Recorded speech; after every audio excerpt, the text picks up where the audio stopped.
A pianist sits down, looks at the score, and refuses to play it, not because it's bad, but because it's impossible. This isn't Mozart, this isn't Beethoven, this is Kaikhosru Shapurji Sorabji. And some believe he wrote the hardest music ever created. But here's the question, was he a genius, or did he go too far? In a quiet suburb outside London, his father, Shapurji Sorabji, brought the traditions of the Parsi community from Bombay, a world of Zoroastrian fire rituals, Persian poetry, and a sense of being forever between cultures.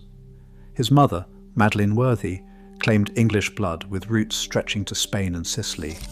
Their home was a crossroads of empire, English tea and Persian incense, Chopin on the piano, and Zoroastrian prayers at dusk. From the start, Sorabji stood apart. School registers from Leighton County School list him as neither fully English nor entirely foreign. Even in the Royal Academy's preparatory classes, he was the boy who copied scores by hand, who learned not from teachers but from the music itself. He watched rehearsals at the Royal College of Music, absorbing every detail, but never quite belonged to the club. In 1918, he made a choice that would define him. He rejected his birth name and took on the Persianized Kaikhosru Shapurji Sorabji, a public claim to his father's heritage. The London press called him the Parsi composer, sometimes with awe, sometimes with suspicion. His earliest recitals drew headlines about the mysterious, almost otherworldly quality of his playing. But behind the fascination lurked a quiet skepticism. To the British musical establishment, he was an outsider, exotic, unpredictable, impossible to categorize. Sorabji explained in later program notes that his music was not a pastiche or a novelty act. It was a dialogue between two worlds, a way to claim space in a culture that treated him as both guest and intruder. Every note he wrote carried that double weight, the longing to belong and the refusal to fit in. This tension of identity, of genius and alienation, would haunt him and drive him to create music that no one else dared attempt. In the concert halls of the early 20th century, the rules of greatness seemed clear. Franz Liszt had turned the piano into a battlefield, dazzling Europe with feats of speed and power. Sergei Rachmaninoff's hands spanned 12 notes, his melodies flooding the stage with Russian melancholy. Debussy painted with colour, dissolving old forms in a haze of suggestion. Busoni, the philosopher-pianist, pushed boundaries with intellect and irony, but always kept one foot on the ground. These were the names that set the standard, the yardsticks for what counted as genius, what counted as possible. Sorabji never played by those rules. Where others courted the public, he retreated into salons and private circles. Critics at his debut in 1915 called his music otherworldly, a word that hovered somewhere between praise and warning. The mainstream press, used to the bravura of Liszt or the lushness of Rachmaninoff, called Sorabji's scores ungraspable, almost alien. While his contemporaries built careers on tours and applause, Sorabji seemed to court obscurity. He refused to simplify, refused to explain, and refused to compromise for publishers. Salon anecdotes tell of guests sitting in stunned silence, unable to process the labyrinth unfolding at the keyboard. Early reviews in the Musical Times described his works as music from a planet with different gravity. For Debussy, innovation meant subtlety. For Rachmaninoff, it meant grand emotion. For Sorabji, innovation meant going further, writing music that seemed to defy the limits of the instrument, the performer, even the audience. He was not content to be the next in line. He wanted to redraw the line itself. That choice would make him a legend to a few and a mystery to almost everyone else. 4 hours and 45 minutes of relentless invention, stretching every boundary of what the instrument and the human body can endure. The score sprawls across nearly 8,000 measures, with more than 24,000 notes packed into its pages. In the densest passages, the ink itself seems to rebel. Clusters of 32 notes, all meant to sound at once, demand a handspan of 30 centimeters, half again beyond what even the largest hands can reach. No pianist, not even Rachmaninoff or Liszt, ever faced this kind of physical barrier. The average adult hand can stretch 20 centimeters, maybe a bit more, with effort.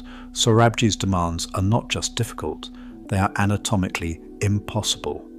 In one notorious section, 4 independent rhythms, 5 against 7, against 9, against 13, collide in a single measure. The performer must split the mind into 4, each finger group moving at its own pulse, while the pedal blurs and clarifies the chaos beneath.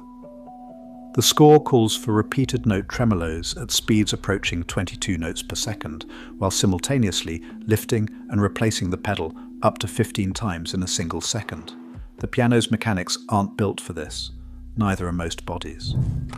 John Ogden, the first to perform the piece in its entirety, spent 5 years training for the attempt, 6 hours a day, with weekly sessions with a physiotherapist. Even then, he admitted to omitting notes, rolling impossible chords and redistributing voices just to get through. Michael Wells used a custom-built piano with extra keys. Alessandro Bottazzi turned to slow-motion video analysis and MIDI feedback, dissecting the unplayable until it bent, slightly, to human will. Every page of Opus Clavicembalisticum is a dare. It is the hardest piano music ever written, and Sorabji explained in his own annotations that compromise was not an option. The score is both blueprint and barricade, a monument to obsession and a test of who, if anyone, gets to call themselves a true interpreter. The paradox is inescapable. What kind of composer writes music that no one can play? And what does it mean when greatness pushes so far past human limits that only myth remains? In February 1953, Sorabji sent a single-page letter to his publisher.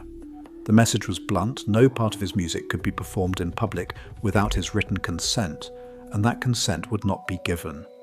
Weeks later, a notice appeared in the Musical Times, warning that unauthorized performances would violate copyright and face legal action.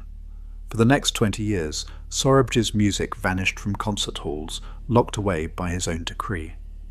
The reasons ran deeper than wounded pride. In his essay on the neglect of my own music, Sorabji explained his decision with a list of grievances. Performers, he wrote, lacked the stamina or respect to approach his works as rituals rather than showpieces. Publishers wanted to trim and simplify, to sand away the sharp edges for the sake of sales, and beneath it all, a sense of cultural exile, the feeling that British critics saw him as a curiosity, too foreign, too difficult, too unwilling to play the game. Letters from the late 1950s echo this frustration. To a sympathetic editor, Sorabji confessed that publishing his scores only invited cavalier readings, performances that stripped the music of its meaning and left him feeling exposed. Even his supporters, like Ronald Stevenson, recorded that Sorabji saw the ban as a shield, a way to protect the integrity of works that the mainstream either misunderstood or ignored. The consequences were immediate. Publishers, wary of lawsuits, stopped printing his scores. Concert programs erased his name. For 2 decades, Sorabji's music became legend, the hardest piano music ever written, locked behind a wall of silence, its creator watching from the shadows. The world moved on. Sorabji waited. He left behind a question that still lingers. Does greatness need an audience, or is it enough to create something so demanding, so uncompromising, that only myth remains? The answer, for Sorabji, would have to wait for another era. The ink on Sorabji's letter had barely dried before pianists around the world began to petition for access. That same year, John Ogden, already known for tackling the impossible, announced he would attempt the first public performance of Opus Clavicembalisticum in its entirety. The recital stretched nearly 5 hours, a marathon that pushed both artist and audience to their limits. Listeners staggered out at midnight, some dazed, some elated, some visibly shaken. For the first time, the myth became sound, no longer a rumour, but a living ordeal. Critics called it the Everest of the piano, and the recording circulated among musicians like a secret map to forbidden territory. The tradition had begun, not just of playing Sorabji's hardest piano music ever written, but of surviving it. The debate over Sorabji's place in music is far from settled. Today, scholars with algorithmic tools dissect his scores, uncovering fractal patterns and hidden repetitions that even Sorabji's closest followers missed. Motifs like the descending Sarabande cell, mapped by digital analysts, reveal a logic beneath the chaos, a kind of secret architecture that pulses through Opus Clavicembalisticum. Performers now train with slow-motion video and MIDI feedback, breaking the impossible piano piece into micro-movements, stretching the limits of what hands and memory can do.